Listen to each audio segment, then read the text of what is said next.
लोकशाही राष्ट्राचा मुख्य आधारस्तंभ असलेल्या पत्रकारितेला साक्षी ठेवून सोलापूर जिल्ह्यामध्ये हिंदू राष्ट्र सेनेचा विस्तार व्हावा म्हणून आम्ही सगळे प्रयत्न करतोय। हिंदू राष्ट्र सेना अख्ख्या देशभर काम करते। हिंदू राष्ट्र सेनेचं मुख्य लक्ष भारतीय तत्वज्ञान भारतामध्ये जिवंत राहावं। आता काही लोक प्रश्न विचारतात की संरक्षण कशासाठी हवं आहे, तर ज्या भारताचा ज्या मूलतत्ववादी लोकांनी पाकिस्तान केला, बांगलादेश, अफगाणिस्तान, पीओके झालाय, त्यानंतर सुद्धा सीएला भारतात उजळमाथाने विरोध करण्यात आलेला आहे आणि अशा भीषण परिस्थिती पुन्हा पुन्हा उद्भवण्याची प्रचंड शक्यता भारतामध्ये निर्माण आहे। नुसती केंद्र सत्ता आणि राज्य सत्ता आल्याने आपलं कार्य सरतं असा काही जो भ्रम नागरिकांमध्ये असतो, तो भ्रम जावा आणि स्वतःच्या मूळ आध्यात्मिक तत्वज्ञानाला जीवन जगता, सुरक्षित जीवन जगता यावं। संघटनांवरती निर्भर असलेल्या हिंदूंना भारतीय तत्वज्ञान, भारतीय उपासनांना आपली उपासना मानणारे, भारतीय भूमी ज्यांची पुण्यभूमी आहे, स्वातंत्र्यवीर सावरकरांची एक व्याख्या आहे की सिंधू सिंधू पर्यंत हा यस्य भारत भूमिका। सिंधू नदीपासून सिंधू सागरापर्यंत आपल्या भूमीला नुसती मातृभूमी पितृभूमी न म्हणता पुण्यभूमी जो मानतो, या भारतभूमीला जो आपला आध्यात्मिक क्षेत्र मानतो, अध्यात्म साध्य करण्यासाठी भारताबाहेर ज्याला जावं लागत नाही तो भारतीय। अशा भारतीयांचं सांस्कृतिक संरक्षण करण्याचं दायित्व आज आलेलं आहे। अनेक जिल्ह्यांमध्ये हिंदू अल्पसंख्याक झालेले आहे। हिंदूंमध्ये आपसी जातीवाद, वर्णवाद, प्रांतवाद, पंथवाद, पक्षवाद चालू आहेत। राजनैतिक दलांमध्ये विभागलेल्या हिंदू या देशाची समस्या आहे। तो हिंदू आधी आपल्या मूळ तत्वांवर, आपल्या पितृदेवतांच्या धर्मावरती आला पाहिजे, म्हणून राजकीय दृष्ट्या सावध करणं हे हिंदू राष्ट्र सेनेचं दायित्व आहे। म्हणजे एखादी राजसत्ता आली म्हणजे तीच आमची राजसत्ता आहे असा भ्रम निर्माण करून घेणं हे घातक असतं। त्याच्यामुळे आपल्या सिद्धांतांशी, आपल्या तत्वज्ञानाशी, आपल्या भारतीय धर्माशी प्रामाणिक होणं आणि राजसत्तेवर आपला तात्विक अंकुश राहावा म्हणून हिंदूंनी राजकीय दृष्ट्या सावध व्हावं। जाती, वर्ण, भाषा, प्रांत, पंथ आणि राजनैतिक दलांमध्ये विभागलेला हिंदू अजमल कसाब आणि अफजल गुरुपेक्षा जास्त धोकादायक आहे भारतात। म्हणून हिंदू राष्ट्र सेना जाती, वर्ण, भाषा, प्रांत, पंथाच्या पलीकडे जाऊन सकल भारतीयांना हिंदुत्वाच्या एका सूत्रामध्ये भगतसिंह कोश्यारींकडे राजीनामा मागण्याचं जे षडयंत्र आहे ते राजसत्ता गेलेल्यांचा आक्रोश आहे।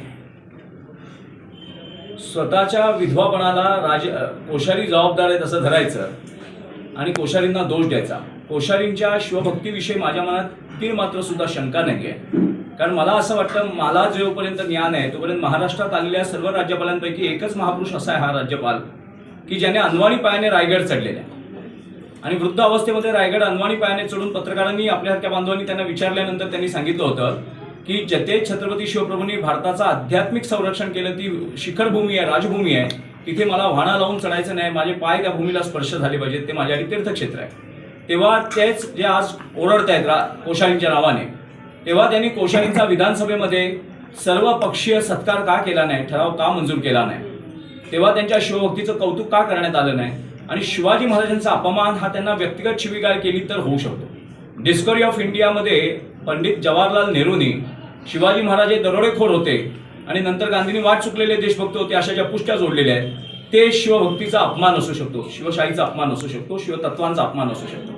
पण गडकरींना उपमा देण्याच्या नादामध्ये, मोठेपणा करण्याच्या नादामध्ये एखादी उपमा दिली म्हणून त्यांचा अपमान होत नाही। एखाद्याला आपण सूर्यनारायणासारखा तेजस्वी दिसतोय असं म्हटल्याने सूर्यनारायणाचा अपमान होत नाही। एखाद्याला लक्ष्मीनारायणाचा जोडा म्हटलं एखाद्या पती पत्नीला म्हणून लक्ष्मीनारायणाचा अपमान होत नाही। क्रिकेट रस्त्यावर खेळणाऱ्या मुलाला सचिन तेंडुलकर म्हटलं म्हणून तेंडुलकरचा अपमान होत नाही। शिवप्रभू हे देशभक्तीचं शिखर आहे आणि छत्रपती शिवाजी महाराजांचा अपमान करण्या एवढे मूर्ख कोश्यारी नक्कीच नाहीये। फक्त स्वतःच्या राजसत्तेचं अपयश आणि त्यांच्यावर सत्ता गेल्याचं जे दुःख आहे, टाहो आहे, त्यांच्या स्वतःचं दुःख ते शिवाजी महाराजांच्या खांद्यावर खपवत आहे। त्याच्यामुळे कोश्यारींनी अपमान केलेला नाही, उलटे कोश्यारी देशभक्त आहेत, शिवभक्त आहेत आणि कोश्यारींच्या विधानांचा विपर्यास करून स्वतःची गेलेली राजसत्तेचं दुःख लपवण्याचं जे षडयंत्र चालू आहे आणि त्यांच्या नावाने मोर्चे काढणं।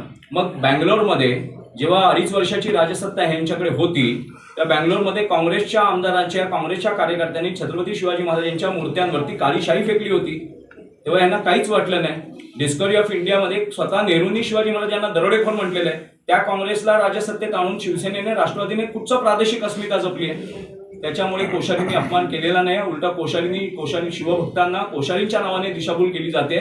तर सर्व देव, देश, धर्म मानणाऱ्या शिवभक्तांनी आत्मभान राखलं पाहिजे। पक्षांचा राजकीय अजेंडा आपण राबवता कामा नाही।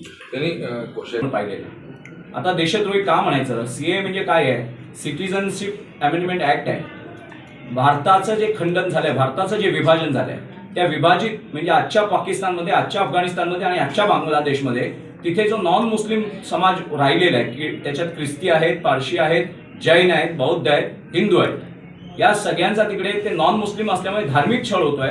त्यांना पुन्हा उर्वरित भारतात सामावून घेऊन त्यांचं धार्मिक संरक्षण करायचं किंवा नैसर्गिक अधिकारांचं संरक्षण करायचं, एवढाच त्याचा कायद्याचा मतितार्थ आहे. पण त्याच्या विरुद्ध आग उठवण्यात आली भारतामध्ये की त्याच्यात मुसलमानांना सुद्धा घेतलं पाहिजे. आता पाकिस्तान मुसलमानांसाठीच एक वेगळं राष्ट्र करण्यात आलेलं आहे, त्यात पुन्हा मुसलमानांना भारतात घेण्याचा कसा अधिकार प्राप्त करून देता येईल? सुधांशु त्रिवेदीने पण त्या शिवाजी महाराजांबद्दल तो बोलला होता की माफीची पत्र पाठवली होती.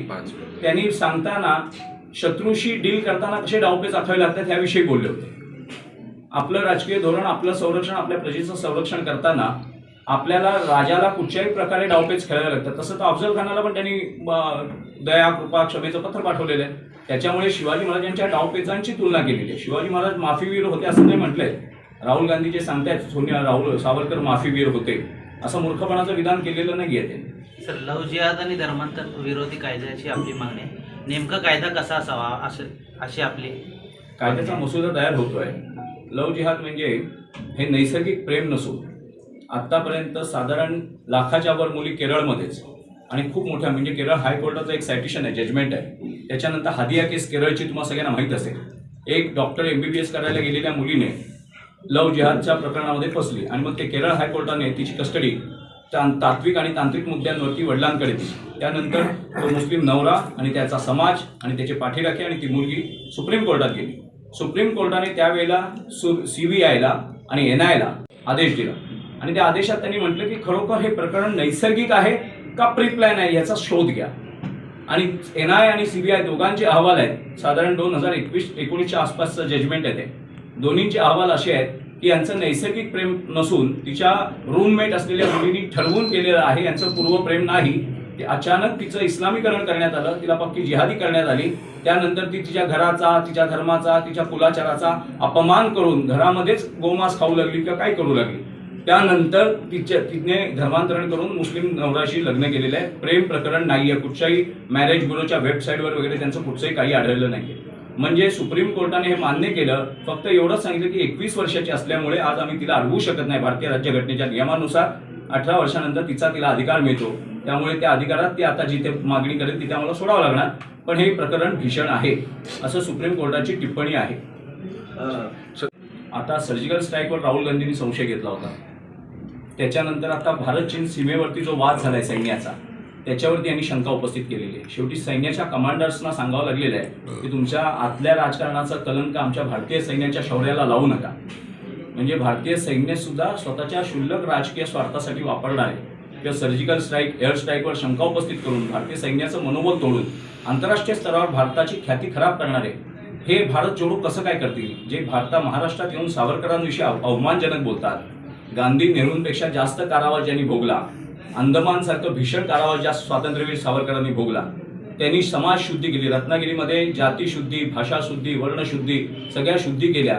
पतित पावन मंदिराची निर्मिती करून मेहतर समाजातल्या पुजाऱ्याला ठेवून त्यांच्याबरोबर सहभोजनाला बसले, त्यांच्या हातचंच भोजन घेतलं आणि जाती व्यवस्था तुटावी, सप्तशृंखला तुटाव्यात म्हणून सावरकरांनी प्रयत्न केले. त्यांना माफीवीर म्हणणं.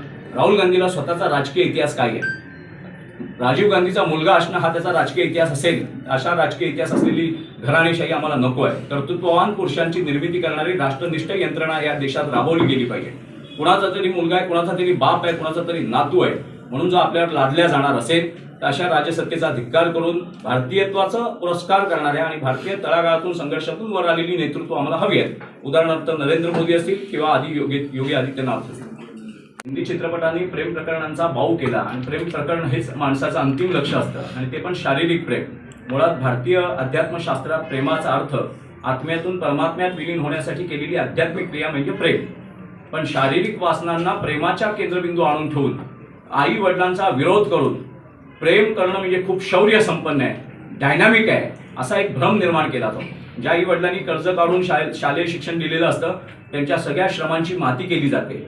त्यांनी स्वतःची आजारपणं दुर्लक्षित करून मुलांचे लाड केलेले असतात. त्या मुलांची आई वडिलांची दुर्लक्ष केलं जातं, अपमानित केलं जातं आणि मग त्या मुलींना तू प्रेम केलंयस म्हणजे तू काहीतरी महान कार्य केलंयस.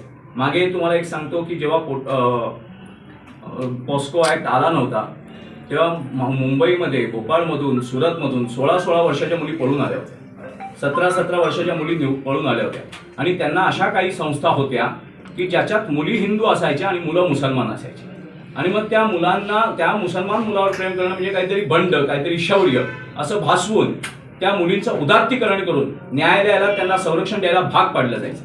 त्यावेळेला अल्पवयीन मुलींचा कायदा होता तरी 16 वर्षाची रुक्कू अग्रवाल 10वीतली मुलगी एका 36 वर्षाच्या कादिर नावाच्या मुलाबरोबर पळून आली स्कूटीवरती आणि तिला इथे जय जयकार केला जात होता. असा कुठचा तरी वर्ग होता की लव जिहाद नावाच्या एका विशिष्ट षडयंत्राला तो पोसत होता.